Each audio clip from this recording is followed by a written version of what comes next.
بسم اللہ الرحمن الرحیم۔ السلام علیکم ناظرین و سامعین، کیسے ہیں آپ سب لوگ؟ امید کرتی ہوں خیریت سے ہوں گے۔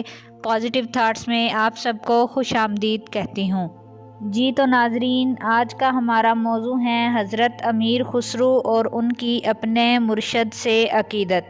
حضرت امیر خسرو کا اصل نام ابوالحسن یمین الدین ہے۔ امیر اور خسرو دونوں آپ کے القابات ہیں جو آپ کو بادشاہوں کی طرف سے ملے۔ آپ 1253 عیسوی میں پٹیالہ میں پیدا ہوئے۔ آپ کے والد کا نام امیر سیف الدین محمود تھا۔ امیر سیف الدین نے حضرت امیر خسرو کی تربیت نہایت احسن انداز میں کی۔ جب آپ 6 برس کے ہوئے تو آپ کی ملاقات حضرت نظام الدین اولیاء رحمۃ اللہ علیہ سے ہوئی۔ آپ نے حضرت نظام الدین اولیاء رحمۃ اللہ علیہ کے ہاتھ پہ بیعت کی۔ آپ اپنے مرشد کے عاشق اور دیوانے تھے، جبکہ حضرت نظام الدین بھی آپ کو خاص مقام پر رکھتے تھے۔ حضرت امیر خسرو نے 15 سال کی عمر میں تمام علوم پر مہارت حاصل کر لی تھی۔ آپ اپنے مرشد نظام الدین اولیاء رحمۃ اللہ علیہ سے والہانہ عشق کرتے تھے۔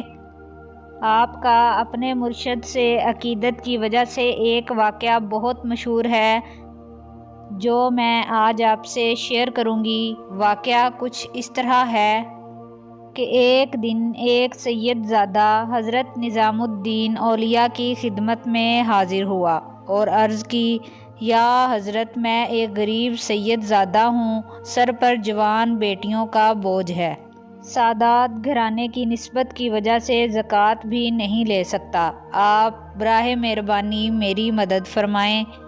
آپ نے اسے عزت سے بٹھایا اور خادم کو بلا کر فرمایا، کیا آج کوئی نظر و نیاز خانقاہ میں آئی ہے؟ تو خادم نے بتایا کہ ابھی تک تو نہیں آئی، لیکن جیسے ہی آئے گی میں آپ کو اطلاع کر دوں گا۔ مگر 3 دن گزرنے کے بعد بھی کوئی نظر و نیاز خانقاہ میں نہ آئی۔ سید زادہ مایوس ہو گیا اور واپسی کی اجازت چاہی۔ حضرت صاحب کو بہت دکھ ہوا کہ مہمان خالی ہاتھ ہی واپس جا رہا ہے۔ آپ نے اسے کچھ پل کے لیے روکا اور اپنے اندر سے اپنے جوتے لا کر اسے دے دیے اور فرمایا، بھائی، میرے پاس اس کے علاوہ تمہیں دینے کو کچھ نہیں ہے۔ وہ جوتے لے کر چل پڑا اور سوچنے لگا کہ ان پرانے جوتوں کا میں کیا کروں گا۔ اور دوسری طرف حضرت امیر خسرو تجارت کے سفر سے واپس آ رہے تھے اور ایک سرائے میں ٹھہرے ہوئے تھے کہ اچانک امیر خسرو چلا اٹھے کہ مجھے اپنے مرشد کی خوشبو آ رہی ہے۔ آپ کے ساتھی بولے، پیر و مرشد کا گھرانہ یہاں سے کافی دور ہے، آپ کو ان کی خوشبو کیسے آ سکتی ہے؟ مگر امیر خسرو بے قرار ہو کر باہر نکل پڑے اور خوشبو کا تعاقب کرتے کرتے ایک سرائے تک جا پہنچے جہاں ایک شخص سویا ہوا تھا اور خوشبو وہیں سے آ رہی تھی۔ آپ نے اسے جگایا اور پوچھا کہ تم حضرت نظام الدین کی خانقاہ سے تو نہیں آ رہے؟ تو وہ بولا کہ جی، میں ادھر سے ہی آ رہا ہوں۔ آپ نے اشتیاق سے پوچھا کہ میرے مرشد کیسے ہیں؟ اس نے بتایا، وہ تو ٹھیک ہیں، پر میں ان کے پاس مدد کے لیے گیا تھا پر کچھ نہ ملا۔ ہاں، البتہ انہوں نے اپنے پرانے جوتے مجھے دے دیے۔ حضرت امیر خسرو نے پوچھا، کیا تم یہ جوتے بیچو گے؟ اس شخص نے کہا کہ کیا آپ مذاق تو نہیں کر رہے؟